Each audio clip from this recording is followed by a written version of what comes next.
नमस्कार बच्चों, आज हम अभिज्ञान शाकुंतलम के तृतीय अंक के 21 श्लोक से आगे पढ़ेंगे। जिस समय शकुंतला राजा दुष्यंत के शिष्टाचार के लिए आवभगत करने के लिए खड़ी होती हैं तो राजा मना कर देता है कि आपका जो शरीर है वो संताप से दुर्बल हो गया है, तो आप शिष्टाचार के लिए नहीं खड़े हुए। फिर शकुंतला वहाँ से जाना चाहती है तो राजा शकुंतला को और अधिक देर तक रुकना चाहता है क्योंकि बहुत गर्मी है। इसलिए राजा दुष्यंत शकुंतला को वहाँ और रोकना चाहते हैं। तो शकुंतला राजा अपने मन में कहते हैं कि अपना प्रिय काम मैं कैसे करूं, तो उठकर पास में जाकर वस्त्र के किनारे को पकड़ता है। शकुंतला क्रोध करके, हे पुरुवंशी, शिष्टाचार की रक्षा करो, यहाँ वहाँ ऋषिगण घूम रहे हैं। राजा दिशाओं की तरफ देखकर कहते कि मैं प्रकाश में क्यों आ गया हूँ। घबराहट से शकुंतला को छोड़कर उसी ओर वापस चला जाता है।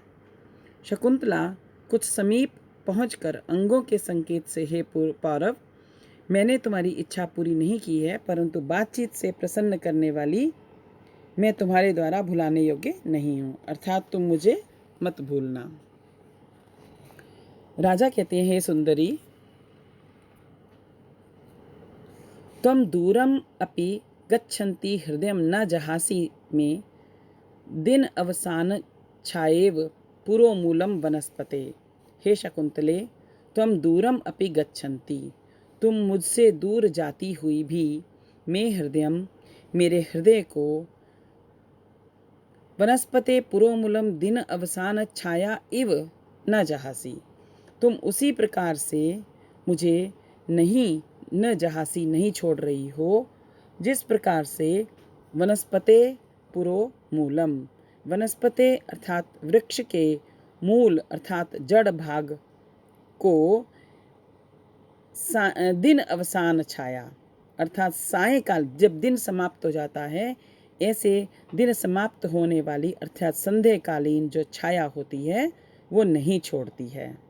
हे शकुंतले, तुम मुझसे दूर जाती हुई भी मेरे हृदय को न जहासी, मेरे हृदय को न जहासी उसी प्रकार नहीं छोड़ रही हो जिस प्रकार दिन अवसान अर्थात सायंकालीन छाया इव, छाया के समान वनस्पति जो होती है, मतलब पेड़ वृक्ष आदि अपने मूल को अर्थात जड़ को नहीं छोड़ते हैं। सायंकाल में जो वृक्ष की छाया होती है, जो पेड़ की छाया होती है, वह बहुत दूर तक फैलती है, परंतु वृक्ष की जड़ से अवश्य संलग्न रहती है, उसके साथ लगी रहती है, जुड़ी रहती है। तो राजा भी कहता है कि तुम मुझसे दूर जा रही हो परंतु मेरे हृदय को नहीं छोड़ रही हो, अर्थात मेरे हृदय से अलग नहीं हो रही हो। फिर राजा कहता है कि हे डरने वाली, गुरुजनों से मत डरो, धर्म को जानने वाले माननीय कुलपति तुम्हें देखकर इसमें दोष नहीं समझेंगे। इससे पहले जो हमने श्लोक पढ़ा है उसमें सुक्ति भी आ सकती है, दिना अवसान छाये व पुरो मूलम वनस्पते, बहुत महत्वपूर्ण श्लोक है वो वाला भी। अब इस श्लोक में वो कहते हैं, गांधर्वेण विवाहेन बहिव्यो राजर्षि कन्यका श्रूयन्ते परिणीता ता पितृभिश्चाभिनंदिता। बहुत सी बहवे राजर्षि कन्यका, बहुत सारी राजकुमारियाँ अर्थात राजाओं की पुत्रियाँ, गांधर्वेण विवाहेन, गांधर्व विवाह के द्वारा विवाहित हो गई हैं, और पितृ भी, उनको माता पिता आदि ने अभिनंदिता प्रशंसनीय माना है, श्रूयन्ते ऐसा सुना जाता है। बहुत सारी राजाओं की कन्या गांधर्व विवाह के द्वारा परिणीता श्रूयन्ते विवाहित सुनी जाती हैं, और पितृ भी, माता पिता के द्वारा उनकी प्रशंसा भी की गई है, प्रशंसनीय भी माना गया है। तो प्राचीन काल में अनेक राजकुमारियों ने गांधर्व विवाह भी किया है, अर्थात माता पिता की आज्ञा से प्रेमी के साथ विवाह कर लिया है, माता पिता ने उस विवाह की प्रशंसा भी की है। ऐसे अनेक उदाहरण सुने जाते हैं। तो शकुंतला कहती है कि कृपया मुझे छोड़ दीजिए, कम से कम मैं अपनी सखियों से ही स्वीकृति प्राप्त कर लूं। राजा कहते हैं ठीक है, मैं अभी छोड़ दूंगा।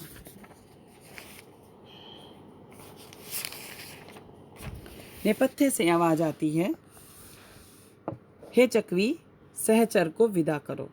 अपने साथ रहने वाले अर्थात चकवा को विदा करो, क्योंकि रात्रि हो गई है। रात्रि में चकवा और चकवी का मिलन नहीं होता, दोनों अलग हो जाते हैं। तो इसलिए वो चकवी, वो आवाज़ आती है कि अब दूसरी तरफ से इनका भी तरफ भी संकेत दे दिया गया है कि शकुंतला और दुष्यंत को कि तुम दोनों, रात हो गई है, अलग हो जाओ। तो शकुंतला ध्यान देकर कहती कि पौरव, मेरे शरीर का समाचार ज्ञात करने के लिए पिता की छोटी धर्म बहिन मान्या गौतमी आ गई हैं, अतः वृक्षों में छिप जाओ। राजा वैसा ही करता है। इसके पश्चात हाथ में पात्र लिए हुए गौतमी आती है। तो गौतमी कहती, बहुत अनुचित, यहाँ अकेली बैठी हो। शकुंतला कहती है, अभी प्रियमवदा आदि मालिनी नदी पर गई हैं। तो गौतमी कहती है कि एक दूब घास वाले जल से तुम्हारा शरीर पीड़ा रहित हो जाएगा। दूब से जल को शकुंतला पर छिड़क कर कहती है कि क्या तुम्हारे अंगों का संताप कुछ कम हुआ, क्या दूर हुआ? तो शकुंतला कहती, विशेष लाभ है। गौतमी कहती, पुत्री, दिन छिप गया है, अतः आओ कुटिया में ही चलते हैं। शकुंतला अपने मन में कहती है कि हे हृदय, पहले तो सरलता से मनोरथ, अच्छा मन की इच्छा जो दुष्यंत के प्राप्त होने पर घबराहट नहीं छोड़ी, अब अलग होने के पश्चाताप का तुम्हें दुख क्यों हो रहा है? तो आगे चल, अपने मन को कह रही है कि अब अलग होने का पश्चाताप का दुख तुम्हें क्यों हो रहा है। आगे चलकर फिर वापस आकर सभी को सुनाकर, हे लता ग्रह में छिपने रहने वाले, हे काम पीड़ा को दूर करने वाले, मैं पुनः समागम के लिए विदा लेती हूँ। इस प्रकार कहकर चली जाती है। तो राजा भी पूर्व स्थान पर जाकर और लंबी सी सांस लेकर, अहो, इच्छित कार्यों की सफलताएं विघ्नों से भरी होती हैं, अर्थात जो हमारे मन की इच्छाएं होती हैं ना, उनमें बहुत बाधाएं रहती हैं, क्योंकि मुहुर अंगुली संवृता अधरोष्ट्रम प्रतिषेध अक्षर विक्लव अभिरामम मुखम अंश विवर्ती पक्षम लक्ष्या कथम अपि उन्नमितम न चुंबितम। तो पक्षम लक्ष्या, तीसरी पंक्ति में है ये पक्षम लक्ष्या, अर्थात पलकों से सुंदर नेत्रों वाली, मुँह बार बार, पहली पंक्ति में आ गया ना मुँह, पलकों से सुंदर नेत्रों वाली शकुंतला का मुँह बार बार अंगुली संवृत्ता अधरोष्ट्रा, बार बार अंगुलियों से संवृत्ता ढका गया अधरोष्ट्रा नीचे का होंठ, प्रतिषेधा मना करने के अक्षर, मना करने के अक्षरों से विक्लव व्याकुल बेचैन, और अभिरामम तथा सुंदर, मुखम सुंदर मुख को, और अंश विवृंति कंधों को की ओर, विवर्ती मुड़ा हुआ जो मुख, कथम अपि उन्नमितम किसी प्रकार उठा तो लिया, न चुंबितम तू परंतु उसका चुंबन नहीं किया है। पलकों से पक्षम लक्ष्या, पलकों से सुंदर, लक्ष्या नेत्रों वाली का मुँह बार बार, अंगुली संवृत्ता अधरोष्ट, अंगुलियों से ढका हुआ अधरोष्ट नीचे का होंठ, प्रतिषेधा मना करने के अक्षरों, अक्षर विक्लव अक्षरों से व्याकुल, अभिरामम तथा मनोहर, और मुखम अंश विवृत्ति, अंश अर्थात कंधे की ओर मुड़ा हुआ, विवर्ती मुड़ा हुआ जो मुख है, कथम अपि उन्नमितम किसी प्रकार उठा तो लिया गया, न तो चुंबितम लेकिन चुंबन नहीं किया गया।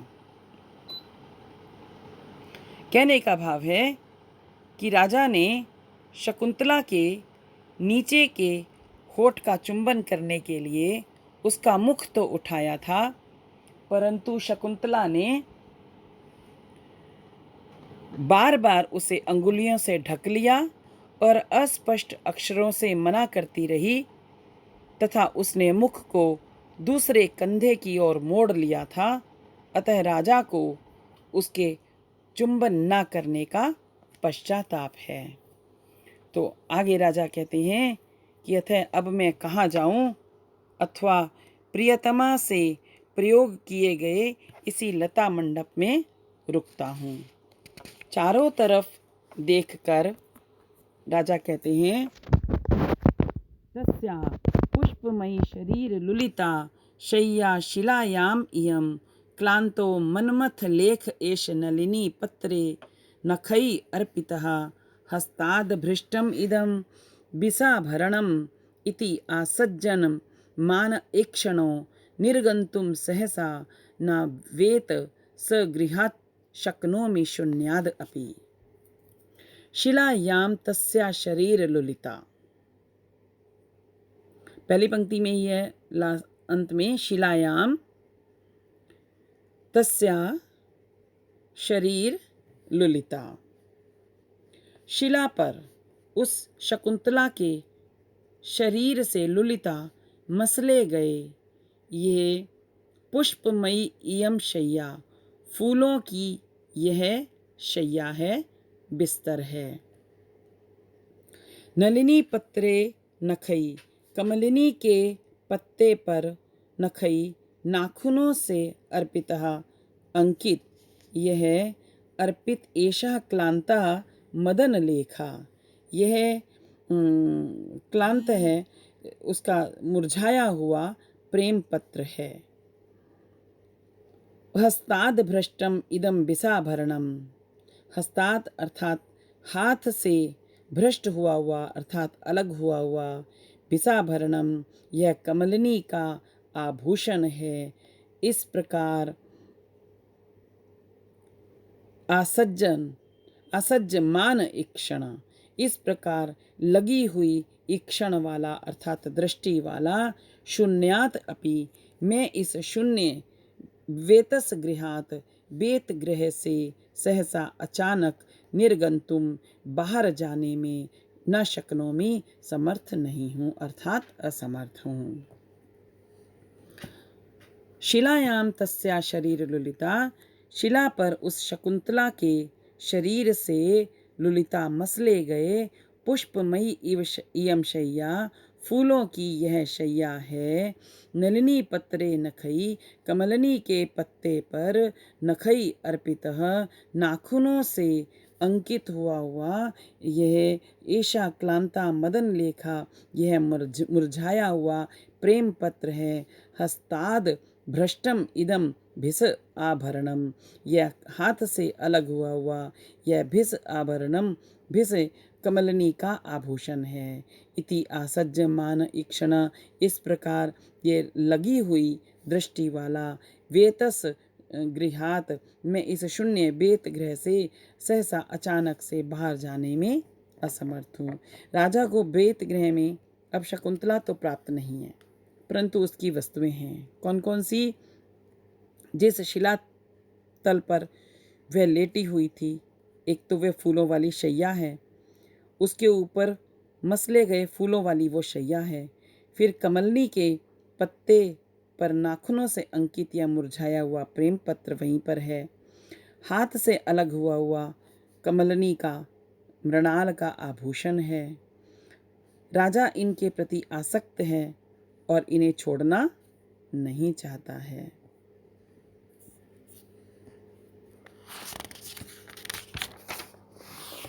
नेपथ्य से आवाज आती है, सायंतने सवन कर्मणि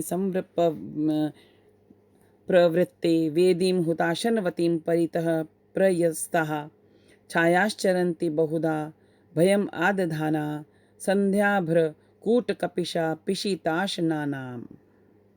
सायंतने सवन कर्मणि, हे राजन, नेपथ्य से आवाज आ रही है कि हे राजन, सायंतने संध्या के समय, सवन कर्मणि यज्ञ कार्य के, संप्रवृत्ते प्रारंभ हो जाने पर, हुताशनवतीम अग्नि से युक्त, वेदीम परितः वेदी के चारों ओर, प्रयस्तः मंडराती हुई संध्या अभ्रकूट कपिशः, संध्याकालीन बादलों के अभ्रकूट बादलों के समान कपिशा भूरे रंग की भयम आदधाना भय प्रदान करती हुई पिशीत अश्नानाम मांस खाने वालों को अर्थात मांसाहारी राक्षसों को छाया बहुधा चरंती, जो उनकी छाया है, जो परछाई है, बहुधा चरंती अनेक रूपों में घूम रही है।